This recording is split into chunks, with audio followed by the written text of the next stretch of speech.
कुंज बिहारी जय राधा माधवा जय कुंज बिहारी जय गोपी जन वल्लभ जय गिरिवरधारी जय गिरिवरधारी जय यशोदानंद जय ब्रजजन रंजना जय यशोदानंद जय ब्रजजन रंजना जय यशोदानंदना जय ब्रजजन रंजना जय यशोदानंदना जय ब्रजजन रंजना जय यमुना तीरवनचारि जय कुंज बिहारी जय यमुना तिरवनचारि जय कुंज बिहारी जय यमुना तिरवनचारि जय कुंज बिहारी जय यमुना तिरवनचारि जय कुंज बिहारी हरे कृष्णा कृष्णा कृष्णा हरे हरे हरे राम राम राम हरे हरे हरे कृष्णा कृष्णा कृष्ण हरे हरे हरे राम राम राम हरे हरे हरे कृष्णा कृष्णा कृष्ण हरे हरे हरे राम राम राम हरे हरे हरिनाम संकीर्तन की जय जगन्नाथ बलदेव माई की जय नरसिंह भगवान की जय पंचतत्व की जय षड गोस्वामी की जय गुरु परंपरा की जय श्री प्रभुपाद की जय श्री गुरुदेव की जय टैगोर हरि बोल। ओम नमो भगवते वासुदेवाय ओम नमो भगवते वासुदेवाय ओम नमो भगवते वासुदेवाय नारायणं नमस्कृत्य नरं चैव नरोत्तमं देवीं सरस्वतीं व्यासं ततो जयम् उदीरयेत्. Before reciting the Srimad Bhagavatam, which is the very means of conquest, one should offer respectful obeisances unto the personality of Godhead Narayana, unto Narayana Rishi, the supremest human being, unto Mother Saraswati, the goddess of learning, and unto Srila Vyasadeva, the author.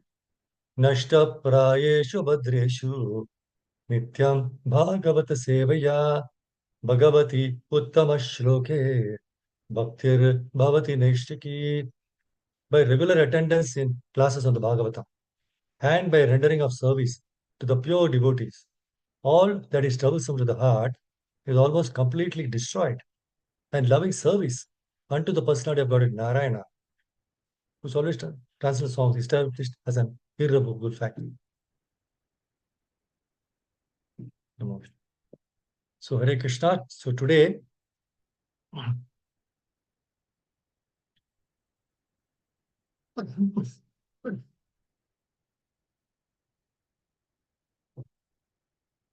I'll just share this. Just hold on.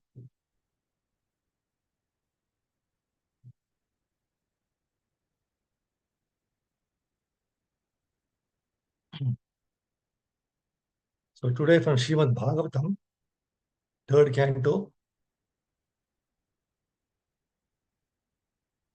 32nd chapter, verse number 33. 332, 33.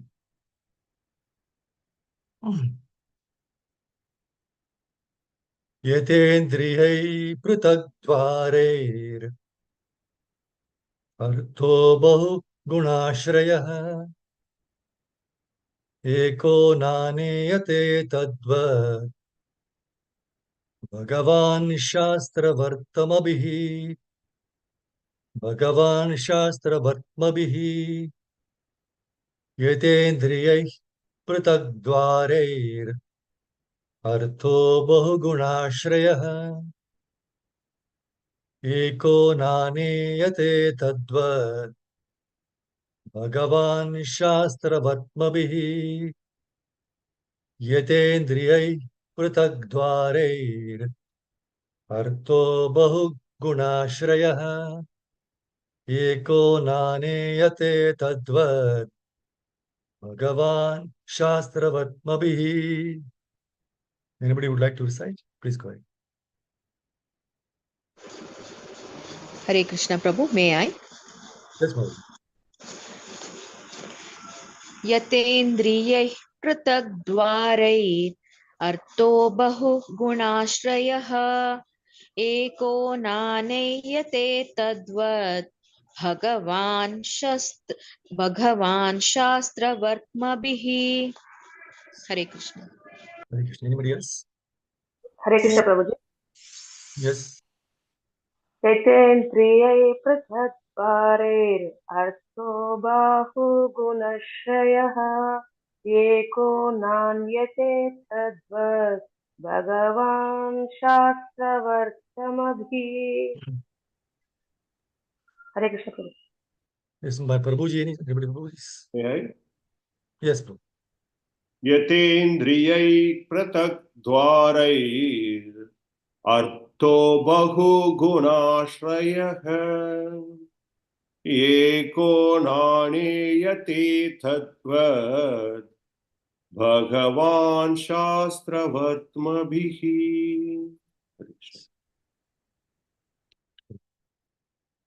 What is the word to word meaning? Synonyms. Yatha, as. Indriyehi, by the senses. Pritagdvarehi, in different ways. Artha, an object. Bahuguna, many qualities. Ashrayaha, endowed with. Ekaha, one. Nana, differently. Iyate, is perceived. Tadvad, similarly. Bhagavan, Supreme Personality of Godhead. Shastravatmavihi, according to different scriptural injunctions. Translation of purport based Divine Geshe Prabhupada Ki Jai. Please hear the translation purport. A single object is appreciated differently by different senses due to its having different qualities. Similarly, the Supreme Personality of Godhead is one, but according to different scriptural injunctions, he appears to be different. I think I'll go through the purport when we do the class because we'll be discussing from that itself. Okay. Om Gyanjabra Jnananjanashalakaya Chakshurunmilitam Yena Tasmai Shri Gurave Namaha Shri Chaitanya Manobhishtam Stapitam Yena Bhutale Swayam Rupakada Mahyam Dadati Swapadantikam Vandeham Shri Guru Shri Yutapadakamalam Shri Gurum Vaishnavamscha Shri Rupam Sagarajatam Sagana Rugunatamitam Tam Sajivam Sadvaitam Savadutam Parijana Sahitam Krishna Chaitanya Devam Shri Radha Krishna Padan Sagananita Shri Vishaka Kamscha He Krishna Karuna Sindhu Dinabandhu Jagatpate Gopesha Gopika Kanta Radha Kanta Namostute Tapta Kanchana Gaurangi Radhe Vrunda Maneshwari Vrishabhana Sute Devi Pranamami Hari Priye Vancha Kalpatarubhyascha Kripa Sindhu Bhayevacha Patitana Pavanebhyo Vaishnavebhyo Namo Namaha Jai Shri Krishna Chaitanya Prabhu Nityananda Shri Advaita Gadadhara Srivasadi Gaura Bhaktivinoda Hare Krishna Krishna Krishna Hare Hare Hare Rama Rama Rama Hare Hare Yonta Pravishya Mama Vacham Imam Prasuttam Sanjeevayati Akila Shakti Dharasvadamna Anyam Chahasta Charana Shravanato Gadi Prana Namo Bhagavate Vishaya Tubhyam. Mukam karoti vācālam pangam nāyathiram Pitrupatamani Namo Vishtavaya Vishtavaya Buddhishvara Maharshi Samtinami Namo Vishtavaya Vishtavaya Buddhis Virusha Juna Vācas Jai Sri Krishna. Before starting, there is another beautiful verse. It is always worth reciting.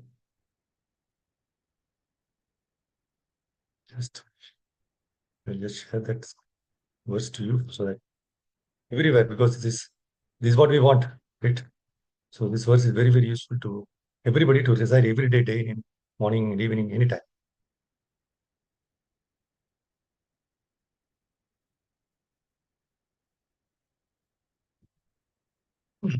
This is by Prahlad Maharaj. Swastyastu Vishwasya Kala Prasidata Dhyayantu Bhutani Shivam Mito Dhiya Manascha Bhadram Bhajata Dadokshaje Aveshatam no Matirapi Haituki. Translation by Srivan Vishwapad. Please hear the translation. May there be good fortune throughout the universe, and may all envious persons be pacified. May all living entities become calm by practicing Bhakti Yoga, for by accepting devotional service, they will think of each other's welfare. Therefore, let us all engage in the service of the Supreme Transcendence, Lord Shri Krishna, and always remain absorbed in thought of Him. So that's very useful for all of us to always remember, can memorize this verse and translation, go on reciting it. Whatever goes out, it comes back. So this verse, 3rd canto, 32nd chapter, 33rd verse. This chapter is entitled Entanglement in Fruitive Activities. As we saw from the 25th and 26th chapters, it is Karma Muni and conversation between his mother, Devuti Mata, who's asking so many, inquiring from Kapila Muni, sorry. And he's describing about the devotional service and how to get out of it and how. So now the entanglement fruitive activities in this chapter, right? Actually, in the 31st verse, Kapila Muni is telling to Devuti Mata. Because up to 30th years already, he says, my dear respected mother, I have already described the path of understanding the absolute truth, by which one can come to understand the real truth of matter and spirit and their relationship.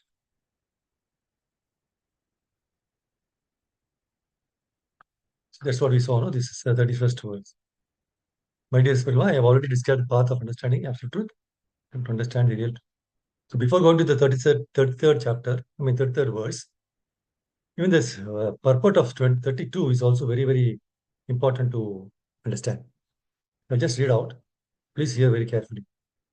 It is said in Bhagavad Gita that after many, many lives of philosophical research, many lives, philosophical research, the wise man ultimately comes to the point of knowing that Vasudeva, the Supreme Personality of Godhead, is everything. And therefore he surrenders unto Him. Such serious students in philosophical research are rare because they are very great souls. If by philosophical research one cannot come to the point of understanding the Supreme Person, then his task is not finished. The search in knowledge is still to be continued until he comes to the point of understanding the Supreme Lord in devotional service. See, Prabhupada, we should have knowledge and devotion. That is very important. But just having knowledge and that devotion, it will not serve any purpose. That's why Prabhupada says devotional service. See, having knowledge that I have to getting up early for Mangala, attending Mangalati and all is very, very auspicious. That knowledge you have. But unless you get up in the morning and attend Mangalati, then what is use of the knowledge? Correct. That is, serve, you serve. You go to the temple before uh, the opening of the curtain also, so that you have the darshan, right? Before that, you should be there. The moment it is open, you just pay dandavats and have the beautiful darshan of the Lord for the Mangalarati. So that is what is devotional service. So the opportunity for direct touch with the personality of Godhead is given in Bhagavad Gita, where it is also said that those who take to other processes, namely the process of philosophical speculation, mystic yoga practice, they have many trouble. If you go to the 12th chapter, you can see every step. You cannot do this, you can't do this, right? See, after many, many years of much trouble, a yogi or wise philosopher may come to him. That may come to him. But his path is very troublesome. Whereas the path of devotional service is easy for everyone. So one can achieve the result of wise philosophical speculation, whatever you're doing, the research and everything, that can be achieved simply by discharging devotional service. But it is already there.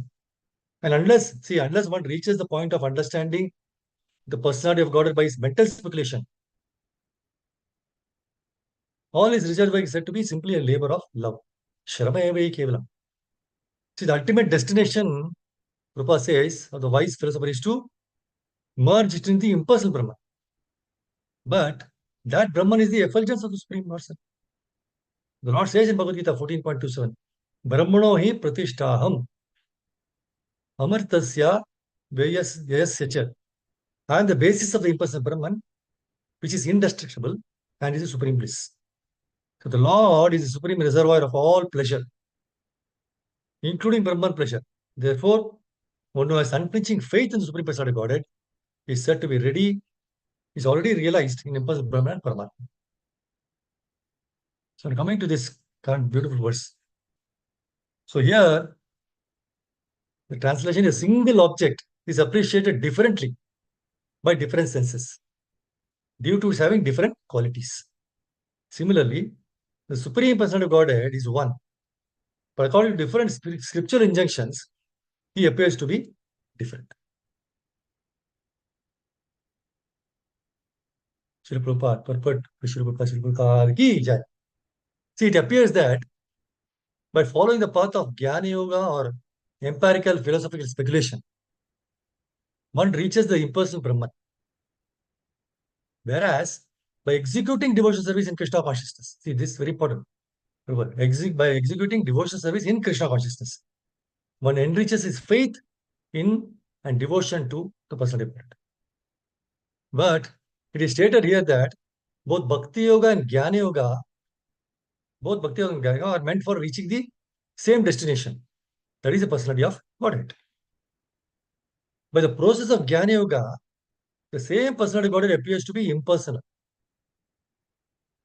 as the same object appears to be different when perceived by different senses. The same Supreme Lord appears to be impersonal by mental speculation. So Prabhupada gives examples. Now you may get a bit confused. What is Prabhupada is telling? I'm not able to understand. So now he starts giving beautiful examples. The hill appears cloudy from a distance. And one who does not know may speculate that the hill is a cloud. Right? From the long distance, the hill appears cloudy from a distance. Right? But one who does not know about it, he may speculate that the hill is a cloud. Actually, it is not a cloud. It is a big hill. So one has to learn from authority that the sight of a cloud is not actually a cloud, but a hill. Their spiritual master is important. Otherwise, you will maintain speculation, research goes on and on. And Prabhupada says, if one makes a little more progress, then instead of a cloud, he sees the hill and something green. And when one actually approaches the hill, you will see many varieties. This is one example about the cloud and the hill. Another example Prabhupada is giving, that it becomes very clear for everyone to understand, is in perceiving milk. Everybody knows milk. He says, when we see milk, we see that it is white. So this is really nice. See, same object, but different sensor, right? So when we see milk, we see that it is white.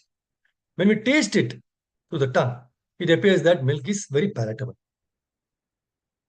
When we touch milk, it appears very cold to the skin, right? And when we smell through the nose, another sense, right? It appears to have very good flavor. And when we hear through our ears, we understand that it is called milk. See, so perceiving milk with different senses, we say that it is something white by seeing. something very delicious by tasting, something very aromatic by smelling, and so on. Actually, it is milk. Similarly, those who are trying to find the supreme Godhead by mental speculation, he may be like this, may approach the bodily effulgence, which is the effulgence of the Supreme Lord, or the impersonal Brahman. Right, that is the first one. And those who are trying to find the Supreme God by yoga practice may find him as a localized super soul, Paramatma. But those who are directly trying to approach the Supreme Truth by practice of Bhakti Yoga can see him face to face as a Supreme Person. This is very beautifully Prabhupada makes us understand, right? See, you can refer to Bhagavatam 1 to 11. Brahmeti Paramatmeti Bhagavaniti Shabdyati. And again, Prabhupada explains that learned translators who know the absolute truth, they call this non-dual substance Brahman, Paramatma, or Bhagavan. That's why in the 18.6 of Bhagavad Gita, right? In the preliminary understanding, impersonal Brahman is realized before going to the Supreme Lord. And if you make further progress, then you realize the localized aspect, that is Paramatma. That is in 18.61, Ishvara Sarva Bhutana Mriddeshe Arjuna Tishtati. So in your heart, you will see, right? And further progress means you will see Bhagavan or Lord Krishna. So the absolute truth is realized in three phases. We have heard this so many times, right? By understand, phases of understanding, by see, all of them are identical, right? Such like Brahman, Paramatma, and Bhagavan. These are technically known as Brahman, Paramatma, and Bhagavan. So Prabhupada, he gives the example of the sun, right? Which also has three different aspects. One is the sunshine. You can see the sun, but first only the sunshine. So we see the window is coming through that inside, right? So first is the sunshine. That is the impersonal Brahman. Then the sun's surface, disk, that is Paramatma. And then the sun planet itself, that is Bhagavan. So one who studies only the sunshine is a preliminary student. And one who understands the sun's surface is a little more further advanced. And one who can enter into the sun planet is the highest. So ordinary students are satisfied by simply understanding the sunshine, right? They see the universally pervasive, glaring effulgence. So those who can realize only the Brahman feature of the absolute truth. But the student who is advanced still further, he can know the sun disk, right? Which is compared to the knowledge of Paramatma feature of the absolute truth. And the student who can enter into the heart of the sun planet is compared to those who realize the personal features of the supreme absolute truth.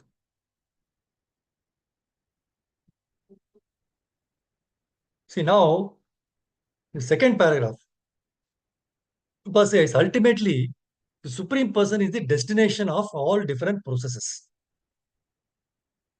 See, the fortunate person who, by following the principles of scriptures, he becomes completely purified of all material contamination. Very important, right? If by following Bhagavad Gita and Bhagavatam, hearing Katha every day in and day out, one becomes completely purified of all the material contamination. And ultimately, what happens? He surrenders unto the Supreme Lord. That is, Krishna, you are the Supreme. You are everything. So, just as one can appreciate the real taste of milk with the tongue and not with the eyes, or nostrils, or ears, one can similarly appreciate the absolute truth perfectly and with all religious pleasure only through one path, and that is devotional service. So, Prabhupada very beautifully links that, right? The milk, you can tell the real taste of milk is only through the tongue. By seeing or smelling or by hearing, you cannot appreciate, right? Similarly, supreme absolute truth can be relished only through devotional service. Now, this is also confirmed in Bhagavad Gita. Bhaktyamam abhijanati. If one wants to understand the absolute truth in perfection, Prabhupada, every statement he says, he must to take to devotional service. Of course, no one can understand the absolute truth in all perfection. That is not possible for the infinitesimal living entities. Therefore, so small, infinite, so much insignificant. But the highest point of understanding by the living entity is reached by discharge of devotional service, not otherwise. The second paragraph basically talks about you can know the supreme truth and progress ultimately to supreme personality of Godhead is through discharge of devotional service, not otherwise. There's no other way. This is the point we should come to.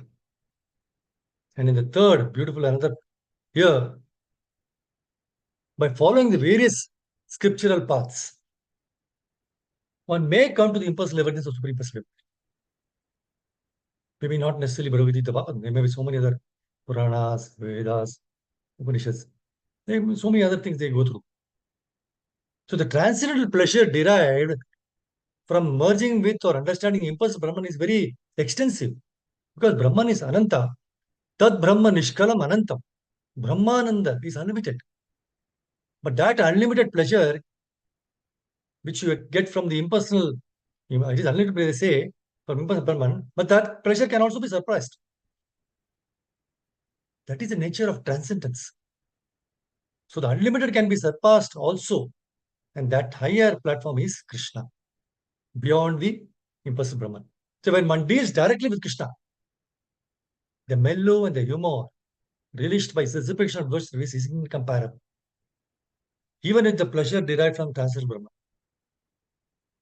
Brahman. Prabodhananda Saraswati says that, therefore says that Kaivalya, the Brahman pleasure, is undoubtedly very great and is appreciated by many philosophers. But to a devotee who has understood how to derive pleasure from exchanging devotional service with the Lord, this unlimited Brahman appears to be hellish. So impersonal Brahman and all this is hellish. You may for some time, but not much. It is really like hell. Where there is no variety there, right? Whereas in the devotional service, so much of variety is there. And we want variety, right? Even Kirtan also, the same tune for 1-2 hours, many people will not relish. They want variety at every stage. And Prasadam, that also they want variety. Ekadashi also they want variety in Prasadam. Right? So that is there in the devotional service. So one should try to understand and try to transcend even the Brahman pleasure in order to approach the position of dealing with Krishna face to face. See, as the mind is the center of all the activities, mind is the center of all the activities of the senses. Krishna is called the master of the senses, Rishikesha. Rishikesha means master of the senses. So the process is to fix the mind on Rishikesha or Krishna. As who did this? Maharaj Ambarisha did. Savayamana Krishna Padara Vindayoho. So bhakti is the principle of all processes.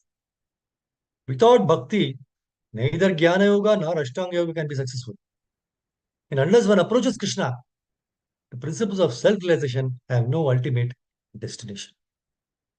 The whole, so beautifully in this purport you can see, you describe about the absolute truth, how to know the absolute truth through the various ways, like Brahman, then Paramatma, then the Supreme Personality of Godhead. And ultimately he says only the devotional service is ultimate.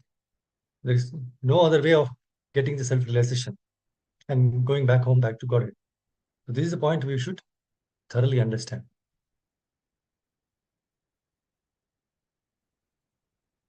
See, all the purpose of these different instruments, that is Indriya, means the senses, how they are working, how the enjoyment or object of enjoyment is supplied. That is all being arranged by Krishna. See, when Bhagavatam 1, 2, 33, first canto, second chapter, verse number 33, Aso gunamaye bhaver bhuta sukshmendriyatmabhihi swanirmiteshu nirvishto bhunte bhuteshu tadgunan swanirmiteshu. So Krishna has given us the chance through the agency of Prakriti. Prakrite kriyamanani gune karmani sarvasha, 3.2 Bhagavad Gita. See, I wanted a body like this to enjoy a certain standard of sense enjoyment. So I enter into this body or into that body because of my desire, right? And also Krishna enters as super soul in that body. Then what I enjoy? I enjoy the action and reaction of the three modes of material nature. That's all. Actually, Prabhupada says in one of the lectures, actually the enjoyment is in the mind. But that is not enjoyment. Real enjoyment is when I am free from this embodiment of 5 elements, gross elements, and the 3 subtle elements. So I have entered into this, right? And the action reaction of these 5 gross elements, 3 subtle elements, right? I am enjoying, actually not enjoying. We feel that we are enjoying, but that is Maya. There is no enjoyment. It is actually enjoyment in the mind. Mind is also material creation. Real enjoyment is beyond these senses. That is stated in Bhagavad Gita 6.21. Sukham atyantikam yattat. The real happiness is not by these gross senses, but transcendental senses we can enjoy real happiness. So, because we are not in that platform of enjoying the transcendental senses, we are trying to enjoy by these gross senses. Therefore, we are becoming baffled and frustrated. And this is the cause of frustration. Because that is not the platform of enjoyment, right? So, you should beyond this. See, we have covered senses. With covered senses, you cannot enjoy. Now, suppose, Prabhupada, a very nice, really beautiful example he gives. Suppose I cover your tongue with some cloth, and then I give you one rasgulla. Can you taste it? What you will taste? There are so many things. If we cover the senses, the real senses, and try to enjoy with that covering, what you will enjoy? So that is not enjoyment. It has to be uncovered. Then you will enjoy. That's why in Chaitanya Charitamrita, Sarvopadi Vinirmuktam Tat Paratvena Nirmalam. Chaitanya Charitamrita Madhya Lila 19.170. So if you uncover the senses, Upadi, see, because I am in the bodily concept of life, therefore I am thinking, I am American, I am Indian, I am Hindu, Muslim, black, white, man, woman, so many things. This is all covered. So how can one enjoy with these covered senses? So we have to uncover. You have to discover. That discovering process is devotional service. The more you are engaged in devotional service, the more your senses become pure or uncovered. And when it is completely uncovered, without any designation, then you are capable to serve Krishna very nicely. So this is known as apprenticeship. Prabhupada's words use the word apprenticeship. Vaidhi Bhakti, that is apprenticeship. Real Bhakti, Para Bhakti, that is Raganuga Bhakti. So this Raganuga Bhakti we have to come to after surpassing the Vaidhi Bhakti. See, in the material world, if we do not try to make further and further progress in devotional service, if you are simply sticking to only the Shastric regulation process and do not try to go beyond, there is no point. See, Shastric process is also regulation, right? That is required. Without this process, you cannot go to that platform. But if we stick to the Shastric process only and do not try to improve ourselves, see, the Shastric basic regulation is Kanishta Adhikari, lowest stage of devotional service. That's why in 11.2.47 Bhagavatam, Archayam eva hare ya pujam shraddhaye hete natad bhakteshu chanyeshu sabhakta prakritah smritah. See, generally people come to the temple, right? They are very devoted to the deity. They offer their respects, offer flowers, other things, make regular process, circumambulate. This is nice beginning, but one has to go above this. One has to know who is actually a bhakta. One has to do good for others. This is Madhyama Adhikari. First is Kanishta Adhikari. Madhyama. Ahead. So if I become satisfied only with this, only the regulatory principles for worshipping the deity in the temple and following the regulatory principle daily, but if I have no other idea, then we are on the middle platform. So such devotee can fall down. See, if you're just in that platform, anytime you can fall down. Because you're on the Prakrata stage. So any devotee can fall down if he remains in this stage. So he has to raise himself above this and come to the Madhyama Adhikari. So we are not actually enjoying. We are enjoying the interaction of 3 modes of material nature. And we are thinking, oh, I am enjoying. No, Bhakti Siddhanta Saraswati Thakur says that licking up the bottle of honey from outside, that is not real honey. You have to open the bottle of the honey and lick the honey. Then you will get the taste. That is advancement of spiritual knowledge. So if we do not associate with advanced devotees, Uttamadhikari, and if we simply want to remain in the lowest stage of devotional service, then we are not making progress. Then when we shall simply enjoy the material field without entering into the spiritual platform. So we have to raise above the modes of material nature. That is a statement of Bhagavad Gita. In the Vedic instruction, Traigunya, that is dealing with three gunas, three modes of material nature.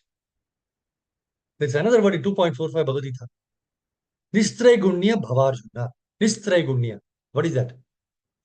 So when Krishna was asking Arjuna to fight, he was in the Traigunya platform, mode of in the material platform. He was thinking, how shall I kill my grandfather? How shall I kill my teacher? How shall I kill my brother? How can I kill my nephews? This is Traigunya Vichara. That is consideration on the material platform. Then Krishna said, Naistrugunya Bhavarjuna. Just become transcendental to the material modes of nature. So what is that transcendental material nature? I am asking you to fight, you do it. That is Naistrugunya. Krishna is asking him. That is Naistrugunya. Nistraigunya.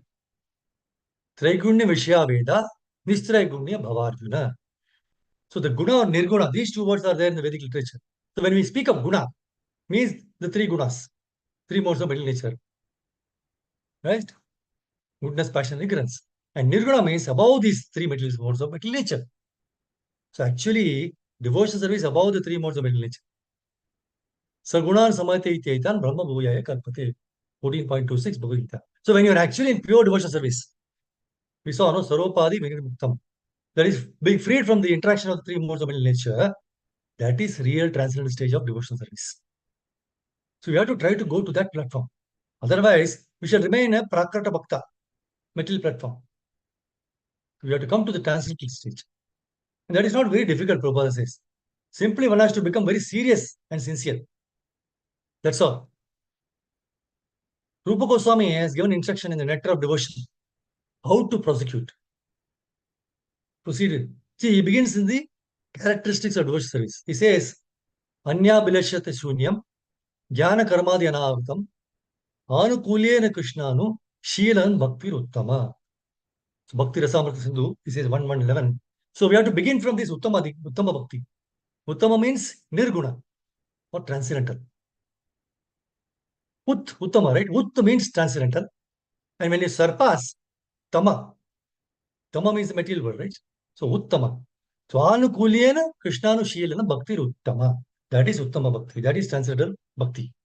So if we execute devotional service with some material purpose, that purpose may be served. But you cannot rise to the transcendental platform. So we should be very careful that we may not even take to devotional service. See, even though we take it, still it is recommended that you prosecute, go on with the devotional service by regulative principles. Then you will come to the Uttama platform. You should not leave it. Continuous, constant. That is Nityam Bhagavata Sevya. So there is no question of disappointment, but we must know that if we remain on the material platform, then you have to take so much time, correct, to go to that higher platform. So from the material platform, we go to the spiritual platform, not the railway platform, spiritual. That means we require to follow the regulative principles very strictly and sincerely. Then we will be promoted to the Nirguna platform. So without performing the regulative principles, one cannot come immediately also. But maybe by the grace of Krishna, one can come. But the regular way is, first of all, very much we have to follow the regulative principles strictly. Then gradually we shall be purified and then come to the spiritual platform. And that will be successful. That will be the success of our life. See, Prabhupada says, here's an example, for example, mango, right? You cannot appreciate the mango simply by seeing.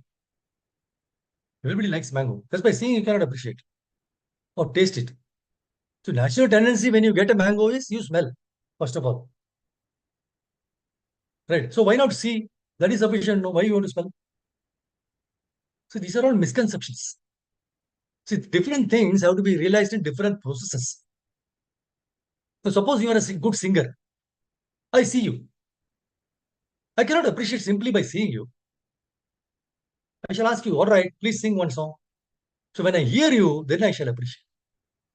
Correct? So the physical experience by different senses, gross and subtle senses, right? So our senses are imperfect. Senses are imperfect always. So we have to develop the perfect senses. And that is spiritual. Just like you're working with your hands. This is physical. But this hand is not working.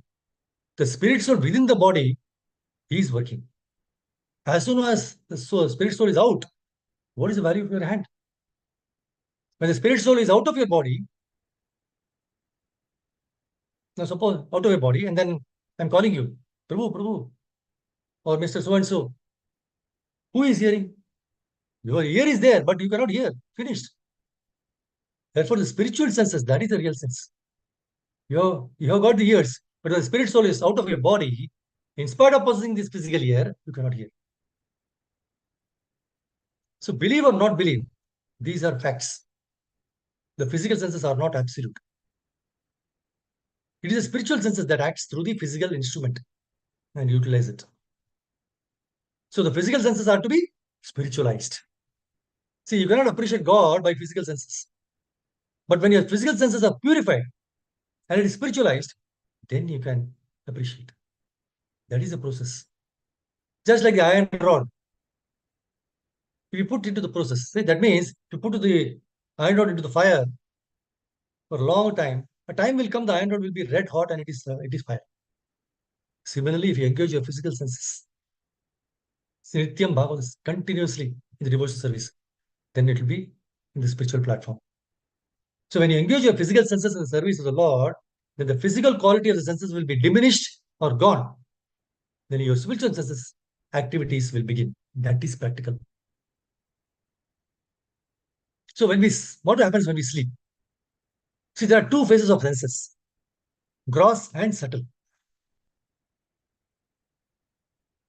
See, when the gross senses are not working, the subtle senses are working. See, just like you dream, right? Your mind is working. Although your hands and legs are taking rest, but the mind is working. That is dreaming. So there are two phases of physical senses, gross and subtle. So when the gross senses are stopped, the subtle senses continue to work. And when you are above even the subtle senses, that is spiritual. Sometimes we misunderstand subtle senses are spiritual. No, spiritual senses are different from the subtle senses. There are different stages. See, coming to the platform of spiritual senses, when you come to the spiritual senses, then you can understand Krishna. You can understand your relationship with him. You can talk with him. You can serve him. Just like the same example, just like the iron rod, right? He's not able to burn anything. But when the iron rod is sufficiently hot, and with that you touch anywhere, it will burn. So similarly, from this physical platform, if you begin these spiritual activities, then the stage will come when you will act only spiritually. There will be no more material activities. And that is the stage of bhakti. That is the real platform of bhakti. When one is acting only spiritually, there is no material activity. So if you adopt this process, it is possible to come to the platform of spiritual sense activity. That is possible. That is purification process. So when one is completely purified, then he acts with his spiritual senses. There is a question, is it necessary to get to know the true self before knowing God? Prabhupada says God means spirit, supreme spirit. If you cannot understand what is spirit, then how will you understand God? You must know what is spirit, what is matter. And when we have little understanding of the spirit, then we can make progress spiritually. So another question is how to get to know the true spirit? By knowledge. Prabhupada says just like you're talking. How you're talking? Because the spirit soul is there within you. As soon as it is gone, you cannot talk. This body and everything will remain, but you cannot talk. You cannot understand. Everything is finished. So this is matter. Body is matter. And the force which is helping you to talk, that is spirit. So we have to understand this thoroughly. See, there is a question. Is it not possible for all kinds of spiritualists, be they like Advaitans? Advaita means the one advocates of oneness of the self with God, merging, or Dvaitans, those who are advocates of total difference between the self and God, to come together instead of remaining isolated. Now, Prabhupada says, see, this is a process taught by Chaitanya Mahaprabhu to bring all the Dvaitans and Advaitans together to one platform. See, everyone has to understand that he is essentially a servant of God. The Advaita philosophy wrongly thinks that he is absolutely one with God, merging with God, that he himself is God. That is wrong. How can he become God? God is Shadaishwarya Purnam, full in six opulences. He has all power, he has all wealth, he has all beauty, all fame, all knowledge, and all renunciation. So this Advaitan idea is artificial to become one with God. Not possible. It's wrong. Whereas the Dvaita stresses that one is utterly different from God. God is separate from the living entity. But actually, from Bhagavad Gita, we understand that the living entities are part and parcel of Krishna. And the Vedas it is said, Nityo Nityanam Chetanas Chetananam, Katha Upanishad. So both God and his creatures are living entities. So God is the chief. Eko yo bahunam vidadati kaman. So the difference between the two is that God maintains all other living entities, and that is a fact. See, we are maintained, and God is the maintainer. We are predominated. We are not independent. And God is the predominator. And because the predominated living entities are part and parcel of Krishna, in quality, they are one with God. Quality. Quantity is not possible. So Chaitanya Mahaprabhu's philosophy is Achintya Bheda Bheda Tattva. So the living entities are simultaneously one with and different from God. The living entity is one in the sense that he is part and parcel of Krishna. So if God were gold, the living entity also will be gold. This is oneness in quality, okay. But God is great. We are minute. In that way, we are different. That is why Chaitanya Mahaprabhu, he gave this philosophy of Achintya Bheda Veda, inconceivable, simultaneous oneness with and difference from God. And that is the real philosophy. See, although Krishna is within everything, see, Krishna is everywhere, pervasive, he is in the atom, everywhere he is there. But everything is not the Lord. See, by the mode of goodness, Krishna creates the exalted material bodies of demigods and brahmanas. And by expanding the mode of ignorance, he similarly creates the bodies of animals, shudras, other lower forms of life. The Lord, he enters all these superior and inferior creations. But he remains Vibhu, the all-powerful personality of God. That's why Srila Vishwanatha Chakravarti Thakura explains that although fire is present within the wood, it blazes forth when we stir the wood around. Similarly, although the personality of God is indirectly present everywhere, when we chant and hear his glories with love and devotion, the Lord is stirred into manifestation and directly appears before his devotees. Sorry.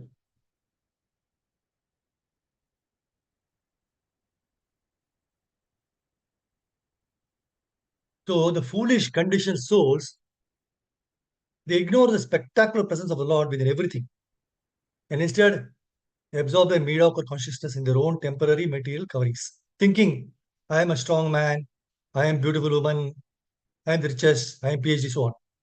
So one should cut off such useless designations and entanglement and accept the fact the one is pure, one is a pure spirit soul, eternal, blissful servant of Lord Krishna. Now, Krishna again states that it's most difficult to separate the material mind from its objects. Because the material mind, by definition, considers itself to be the doer and enjoyer of everything. That mind always thinks like gives logical reasons for us to, for example, if you want to go to a program, the mind gives so much logic. Why do you go there? You can go here to a mall or somebody enjoy that. Because it is material. Because mind being material, it will give you only logical reasons of material things. It cannot give spiritual. So we have to spiritualize it. It must be understood that giving up the material mind does not mean giving up all material activities, but instead means purifying the mind and engaging one's enlightened mentality in the devotional service of God. See, since time immemorial, mental mind and senses have been in contact with the sense objects. So, how is it possible for the mental mind to give up its objects, which are the very basis of its existence? So many janmas we have been doing that. So, how can it be possible? So, not only does the mind reach out to material objects, but also because of the mind's desires, the material objects cannot remain out of the mind, helplessly entering at every moment. So, separation between the mind and sense objects is not actually feasible, nor does it serve any purpose.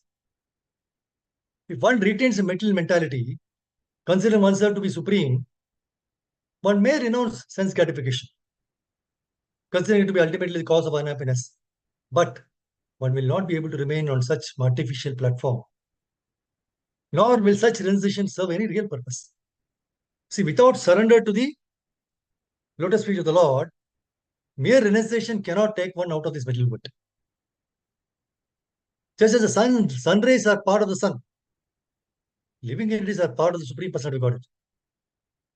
So when the living entity is completely absorbed in his identity as a part and parcel of Krishna, he becomes actually wise and easily gives up the material mind and sense objects. So absorption of mind in the form, qualities, pastimes, and associates of Supreme Personality of Godhead, right, is very important. So when we are immersed in such ecstatic meditation, one should render devotional service to the Lord. And this will automatically drive away the influence of sense gratification. So for this 1 hour in the class, we don't think of anything material, right? That means we are completely absorbed. And it automatically drives away the influence of sense gratification. So more and more we do this, for all the more better. We'll be in the spiritual platform. So the living entity does not have the potency to give up his false identification with the material mind and sense objects. But by worshipping the Lord in the mood of being his eternal part and parcel servant, one is infused with the Lord's potency, and which easily drives away the darkness of ignorance.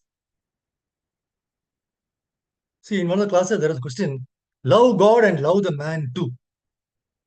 Somebody was discussing, the discussion was going on, conversation, the foreigner. Love God and love the man too. Now, Prabhupada says, why man? Simply love God, then you will love everyone. Because God is the center. God is the father of everyone. So if you love the father, automatically you love the sons. It is not required that you simply love this son and not that son. This is not love of Godhead. I love human being, but I do not love the poor animals. Send them to the slaughterhouse. This is not love of God. So in the Bhagavad Gita, you will find Krishna says in 14.4, Sarva Yonish Kaunteya Sambhavanti Murtayasya Tasam Mahad Yonir Brahma Aham Bija Pradapita. Bija, supreme. So God is the supreme father. It is not that he is father of the human being. He is the father of animals. He is father of trees, father of animals, everything. All the living beings. So we are all living beings. We are in different dresses. Thus, like you are American, you are Indian. So different dresses. But dress is not the consideration. See, you are a human being, I am a human being. Similarly, all living entities, they are dressed in 8,400,000 of dresses, 84 lakh species. But they are all living beings. And all the living beings are part and parcel of Krishna. See, another question was, life is, there is no division between animals and man. See, spiritually advanced man, God conscious person, for him there is no such distinction. Here is animal, here is man. He sees the spirit soul in everything, in the man and animal, in the tree, in the plant, aquatics. So she should have understood that all species of life are made possible by birth in this material nature. And Krishna says, Aham Bija Pradat Pita. I am the seed giving father. So father is Krishna. We are all sons, but they were given different types of dress according to karma.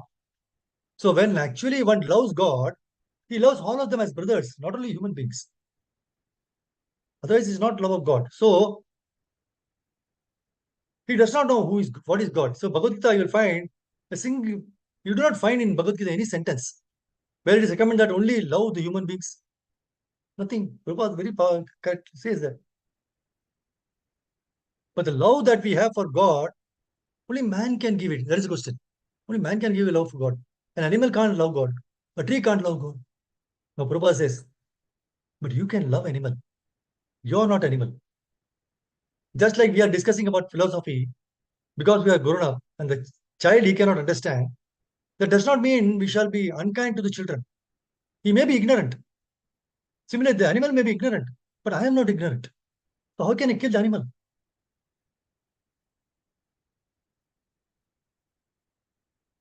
So symptoms must be there. So if you love God, then you love everything. You cannot distinguish. These are human beings. They should be given service. Animals should be sent to the slaughterhouse. That is not love of God. That means he does not know what is God. He is still unaware of God. Just like father. See, father has got 10 sons. Okay.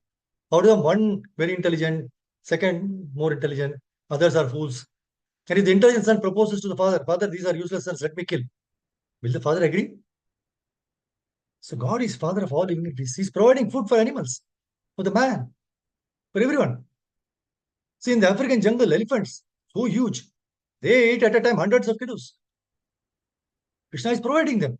An ant, small ant, maybe 1 grain of sugar, he's providing them also. So Father is providing for everyone. So one is providing all necessities of life to everyone, all living entities. That is God.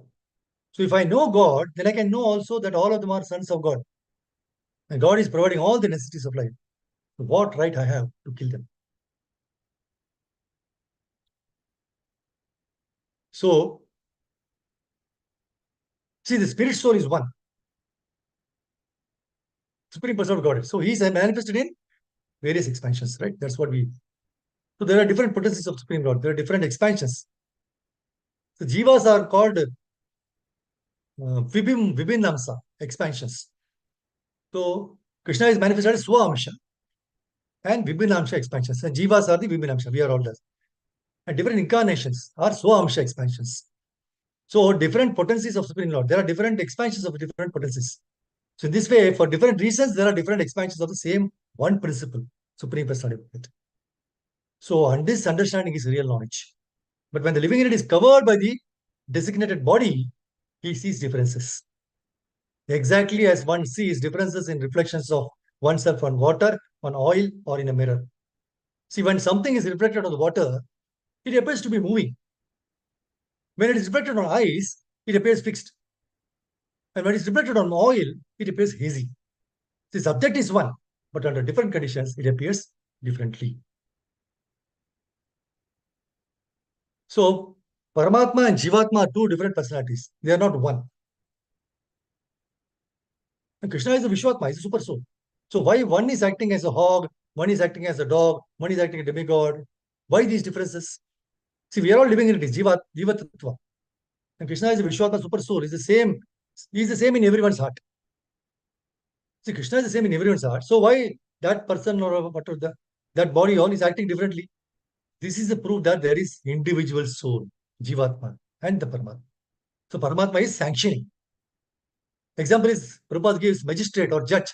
He's giving different judgments because the criminals are different activities. So they are different. See, in every wood, there is fire. A small wood, there is small fire. Big wood, big fire.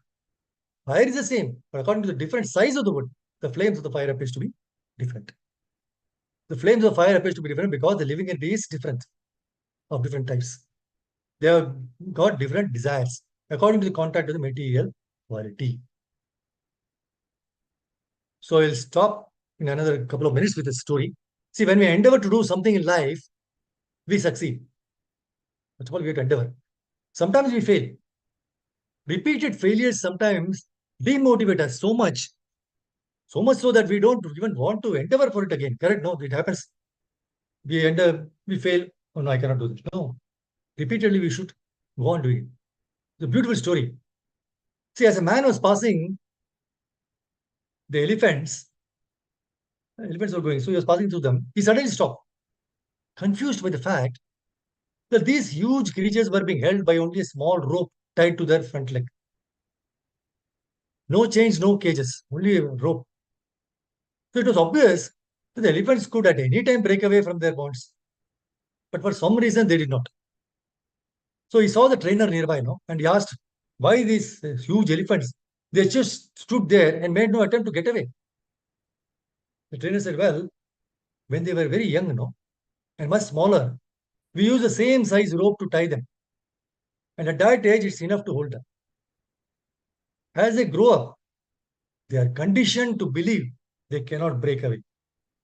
They believe the rope can still hold them. So they never try to break free. So the man was amazed. These animals could at any time break free from their bonds. But because they believed they couldn't, they were stuck right where they were. So, like the elephants, how many of us go through a life hanging on to a belief that we cannot do something simply because we failed it at once? So, moral is failure is a part of learning.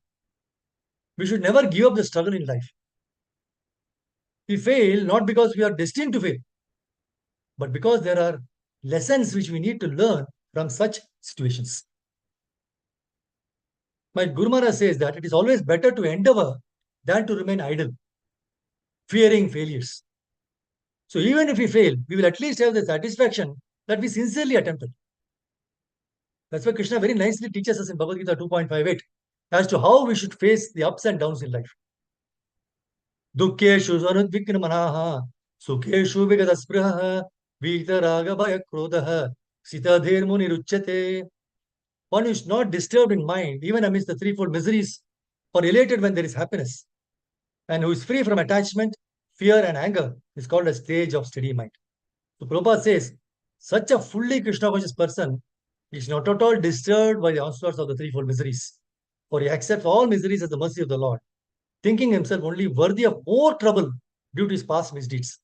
And he sees that his miseries, by the grace of the Lord, are minimized to the lowest in small doses. Similarly, when he is happy, he gives credit to the Lord, thinking himself unworthy of this happiness. He realizes that it is due to only the Lord's grace that he is in such a comfortable condition and able to render better service to the Lord. And for the service of the Lord, he is always daring and active and is not influenced by attachment or aversion.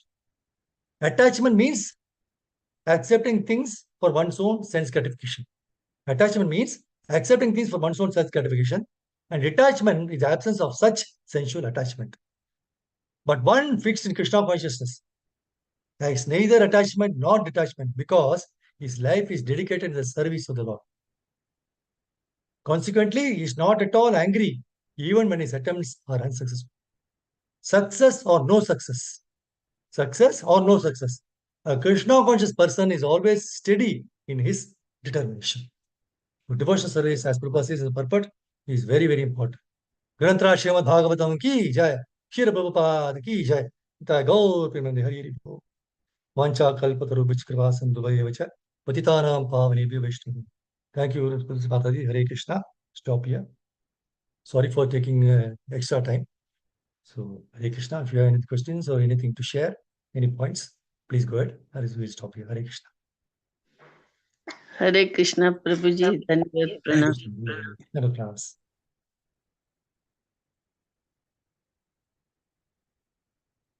Hare Krishna, Uttam Prabhu. Thank you very much.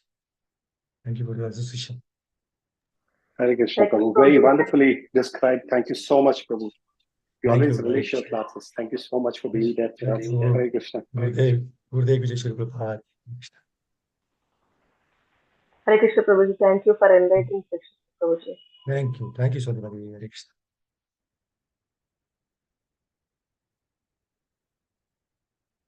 So, nothing else? Yes. Thank you. Anything else, Prabhu, for your hosting? No, I wanted to say Thank you. Hare Krishna. Hare Krishna. Hare Krishna. Thank you, Prabhu. Hare Krishna. So if there are no questions, we can end the session. Hare Krishna. Hare Krishna Prabhuji, thank you. Thank you, Hare Krishna. Thank you, Mataji. Hare Krishna. Okay, dear devotees, Dandavat Pranam to everyone. We'll see you all tomorrow. Hare Krishna. Hare Krishna. Thank you, Prabhu. Hare Krishna.